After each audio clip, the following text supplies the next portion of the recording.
दोस्तों, मैं आज आपको एक ऐसे देश के बारे में बताने जा रहा हूँ जो 2023 में नहीं 2050 में जी रहा है। इस देश के लाइफस्टाइल से लेकर टेक्नोलॉजी सब कुछ जरा हटके है।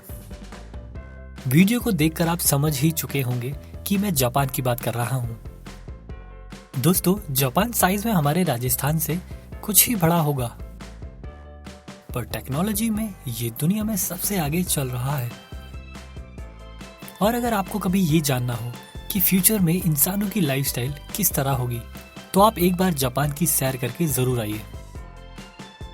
आज इस वीडियो में मैं आपको बताऊंगा जापान के बारे में कुछ अमेजिंग फैक्ट्स। आपने हॉलीवुड मूवीज में रोबोट्स को इंसानों की जगह लेते हुए जरूर देखा होगा कि वो कैसे काम करते हैं, कैसे इंसानों के साथ रहते हैं। पर जापान के लिए ये कोई फ्यूचर नहीं बल्कि प्रेजेंट की बात है, क्योंकि जापान में ज्यादातर सेक्टर्स में रोबोट्स काम कर रहे हैं। फिर चाहे वो मेडिकल सेक्टर हो या फिर किसी होटल के रिसेप्शन।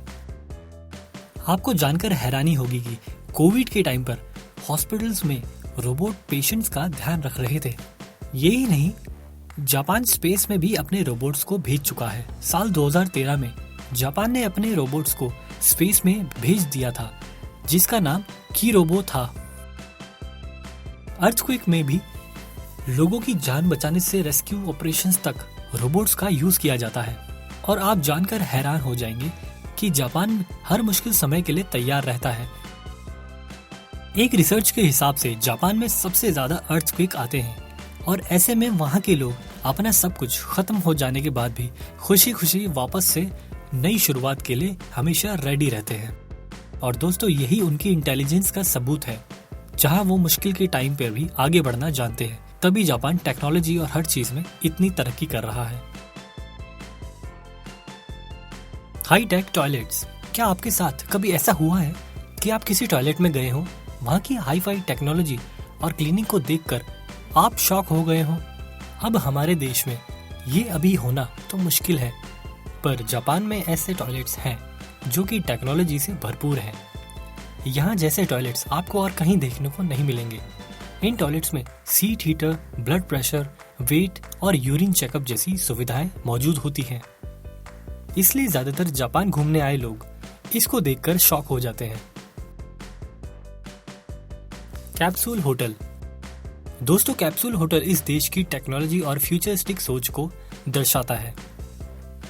आप अगर अपनी फ्लाइट मिस कर दें या फिर आपके पास उतने पैसे ना हो कि आप एक अच्छा होटल बुक कर सके, तो आप कैप्सूल होटल जरूर ट्राई कर सकते हैं। किसी कैप्सूल की तरह दिखने वाले होटल्स में सिर्फ एक बेडरूम होता है, जो कि सभी मॉडर्न फैसिलिटी से लैस होता है। Underground farming. दोस्तों, जापान में हर प्रॉब्लम का सॉल्यूशन निकालने की क्षमता है, जिससे वो हर नई नई चीजें ट्राई करते रहते हैं। अब आप अंडरग्राउंड फार्मिंग को ही ले लीजिए। जापान अपने अनयूज्ड टनल को फार्मिंग के लिए यूज कर रहा है, क्योंकि जापान के पास इतना लैंड मास नहीं है कि वो फार्मिंग कर सके, तो वो अपने टनल्स और सबवे में फार्मिंग करनी शुरू कर रहा है। 2015 में जापान ने अपनी मेट्रो टनल्स में सब्जियां उगाने का इनिशिएट लिया। अब ये फॉर्मूला पूरे जापान में अपनाया जा रहा है। Bullet train. दोस्तों, आपने ये कहावत तो जरूर सुनी होगी, द टाइम इज मनी। अब इस कहावत को कोई फॉलो करे ना करे, पर जापान इसे बहुत सीरियसली फॉलो करता है। इसीलिए जापान का ट्रांसपोर्ट सिस्टम दुनिया का बेस्ट ट्रांसपोर्ट सिस्टम में से एक है। अगर आप जापान में हो तो आपको ना ही घंटों बस का इंतजार करना पड़ेगा और ना ही ट्रैवलिंग में आपका टाइम वेस्ट होगा, क्योंकि जापान के पास बुलेट ट्रेन का एक ऐसा नेटवर्क है जो 240 से 320 किलोमीटर प्रति घंटे की रफ्तार से दौड़ती है। इसे यहाँ की लोकल भाषा में शिनकानसेन कहते हैं। जापान की ये ट्रेन हाईटेक फैसिलिटी से लैस है। ये ट्रेन जापान के दूसरे शहरों को इसकी राजधानी टोक्यो से जोड़ती है, और इस ट्रेन की सबसे अच्छी बात यह है कि ये ट्रेन कभी भी लेट नहीं होती। तो यहाँ के लोगों का टाइम ऑटोमेटिकली सेव हो जाता है। तो ये सब देखकर आपको नहीं लगता कि जापान 2023 में नहीं बल्कि 2050 में जी रहा हो? यहाँ की टेक्नोलॉजी ने ज्यादातर देशों के होश उड़ा रखे हैं।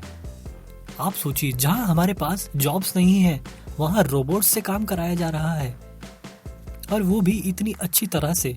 दोस्तों, अब लगता है कि जापान दुनिया से काफी आगे का सोचकर चल रहा है।